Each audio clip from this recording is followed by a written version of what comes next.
బీసీకి అవకాశం కల్పించాలి. తదుపరి ఒకవేళ కనుక 2 పెండింగ్ పెట్టి 2 మరొకసారి ఫుల్ఫిల్ చేయాలనుకున్నప్పుడు క్యాబినెట్ని అప్పుడు ఒక బీసీకి అవకాశం కల్పించాలనేటువంటిది నిర్ణయం తీసుకున్నట్టుగా తెలుస్తూ ఉంది. మనోజ్. ఎస్ మధు, అంటే సామాజిక సమతుల్యత పేరిట మంత్రివర్గ విస్తరణ ఉండబోతోంది. చాలా మంది హామీలు కూడా ఇచ్చడం జరిగింది. సో ముఖ్యంగా బీసీలకు పెద్దపీట అనే అంశం తెరలేతున్న నేపథ్యంలో ఇక్కడ మనం చూస్తే కనుక లిస్టులో బీసీలకి కేవలం వాకిటి శ్రీహరికి మాత్రమే పెద్ద ఎత్తున అక్కడ అవకాశం కల్పించే విధంగా కనబడుతోంది. సో మరొక విషయాన్న ఎస్టీలను కూడా తీసుకుంటాం అంటూ కూడా వాళ్ళు చెప్పడం జరిగింది. సో బీసీ ఎస్టీలు ఎస్సీలకు సంబంధించిన విషయాల్లో ఎవరికి అవకాశం దక్కబోతోంది, మైనార్టీల సంగతి ఏంటి? ఎగ్జాక్ట్లీ ఒక పత్రికా అధిపతికి సంబంధించినటువంటి విషయంలో ఇప్పటికే గవర్నర్ కోటా కింద ఎమ్మెల్సీగా నామినేట్ చేశారు.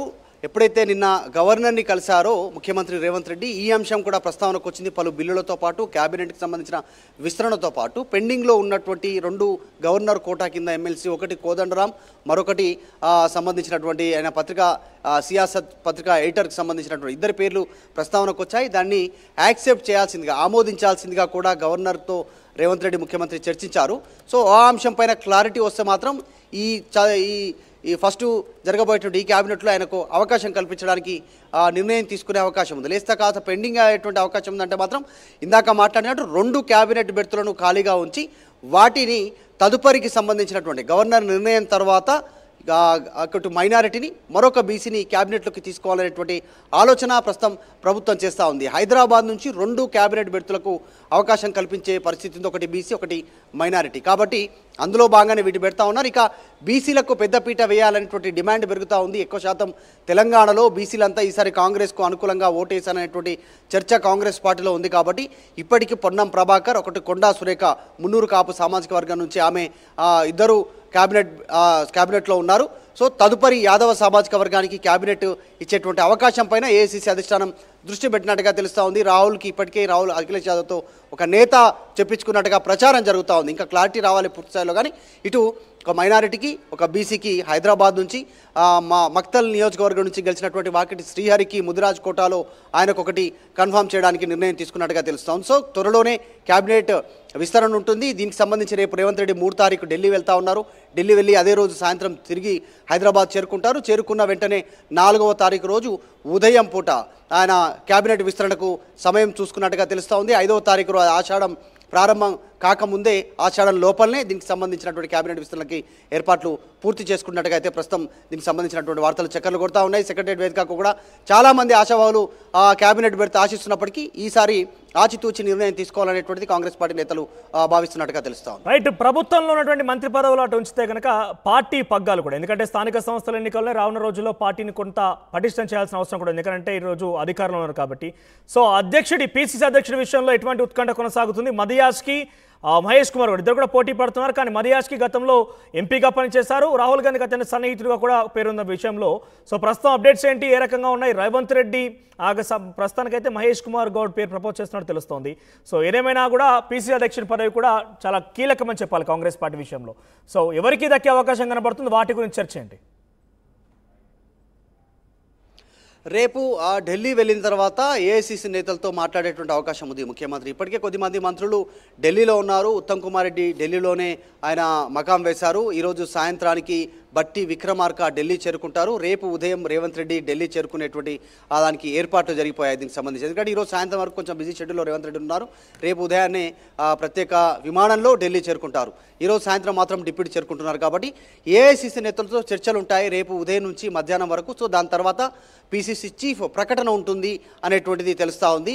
పిసిసి పదవి కోసం చాలామంది నేతలు, దాదాపు 10 మంది నేతలు పోటీ పడుతున్నప్పటికీ కూడా ఇటు రెడ్డి సామాజిక వర్గం నుంచి ముఖ్యమంత్రికి అవకాశం కల్పించారు. ఎక్కువలో మంత్రివర్గంలో కూడా రెడ్డిలకు పెద్దపీట వేశారు. కాబట్టి ఖచ్చితంగా బీసీలకు ఈసారి పిసిసి పదవి ఇవ్వాలనేటువంటిది ఏఐసీసీ నిర్ణయం తీసుకున్నట్టుగా తెలుస్తూ ఉంది. అందులో భాగంగానే మహేష్ కుమార్ గౌడ్ ప్రస్తుత వర్కింగ్ ప్రెసిడెంట్ ఎమ్మెల్సీ నిజామాబాద్ నుంచి, లేదు అంటే గతంలోనే నిజామాబాద్ నుంచి 2 సార్లు ఎంపీగా పనిచేసినటువంటి ప్రస్తుతం ప్రచార కమిటీ చైర్మన్గా ఉన్నటువంటి మధుయాష్కి గౌడ్కి అవకాశం దక్కే అవకాశం ఉంది. ఆయనకు ఇద్దరి మధ్య పోటీ తీవ్రంగా ఉంది.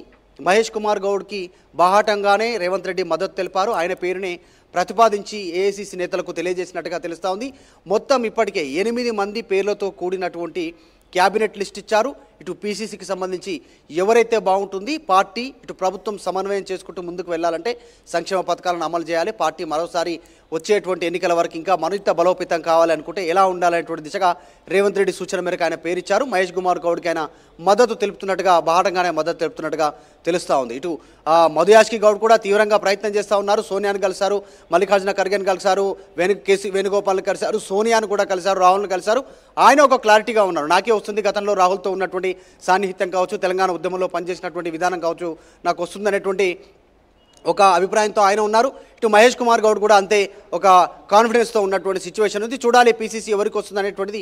రేపు మధ్యాహ్నం తర్వాత పీసీసీ ఎవరు అనేటువంటిది అధికారికంగా తేలిపోయేటువంటి అంశం చాలా స్పష్టంగా కనిపిస్తూ ఉంది. సో ఏఐసీసీ అధినేతలు, ఏఐసీసీ అధినాయకత్వం టిక్కు పెట్టేటువంటి నాయకులు ఎవరా అనేటువంటిది కాంగ్రెస్ పార్టీలో ప్రస్తుతం భారీగా చర్చ కొనసాగుతూ ఉంది. రేపు క్యాబినెట్ సంబంధించినటువంటి అంశం, తర్వాత పీసీసీ సంబంధించినటువంటి నేత పేరు రేపు మధ్యాహ్నం తర్వాత ఖరారయ్యేటువంటి అవకాశం కనిపిస్తూ ఉంది. రైట్ మధు, ఇక ఏదేమైనా కూడా తెలంగాణ రాష్ట్రంలో కొత్తగా మరొక మంత్రివర్గంలోకి 6గురిని తీసుకోబోతున్నారు. 6గురికి ప్రస్తుతానికైతే స్పేస్ ఉంది. ఓవరాల్గా 18 మంది ఉండాల్సి ఉంది. ప్రస్తుతానికైతే 12 మందితో మంత్రివర్గం నడుస్తోంది. సో ఈ నేపథ్యంలో మరొక 6గురికి చోటు ఇవ్వబోతున్నారు. అయితే ప్రస్తుతానికైతే 4గురికి ఇందులో అవకాశం కల్పించే విధంగా తెలుస్తోంది. సో దాంట్లో ముదిరాజులకు సంబంధించి డెఫినెట్గా ఒక స్థానం కల్పిస్తామన్నారు కాబట్టి వాకిటి శ్రీహరి ముదిరాజ్ దాదాపుగా కన్ఫర్మ్ అని చెప్పాలి. ఇక నిజామాబాద్ నుంచి ఎవరు కూడా ప్రాతినిధ్యం వహించిన యొక్క ప్రాతినిధ్యం మంత్రివర్గం లేదు కాబట్టి సుదర్శన్ రెడ్డి చాలా సీనియర్ మోస్ట్ లీడర్, గతంలో మంత్రిగా కూడా పనిచేస్తారనే అవకాశం కల్పించబోతున్నారు. ఇక నల్గొండ నుంచి ప్రస్తుతానికి 2 మంత్రులు ఉన్నారు. మరొకరికి అది రాజగోపాల్ రెడ్డికి అవకాశం కల్పించబోతున్నారు. ఇక ఆదిలాబాద్ జిల్లా నుంచి చూస్తే కనుక ప్రస్తుతం మీరు చూస్తున్నారు ప్రేమ్ సాగర్ రావు మంచిర్యాల ఎమ్మెల్యేగా ఉన్నారు, వివేక్ చెన్నూరు ఎమ్మెల్యేగా ఉన్నారు. ఆదిలాబాద్ నుంచి వీరిద్దరిలో ఎవరో ఒకరికి అవకాశం కల్పించబోతోంది. ఇక ఓవరాల్గా 4గురికి అవకాశం కల్పించబోతున్నారు. ఇక మరోవైపు పీసీసీ అధ్యక్ష పదవి విషయానికి వస్తే కనుక మధు యాష్కి లేదా మహేష్ కుమార్ గౌడ్లో ఇద్దరికి ఎవరికో ఒకరికి అవకాశం కల్పించబోతున్నారు.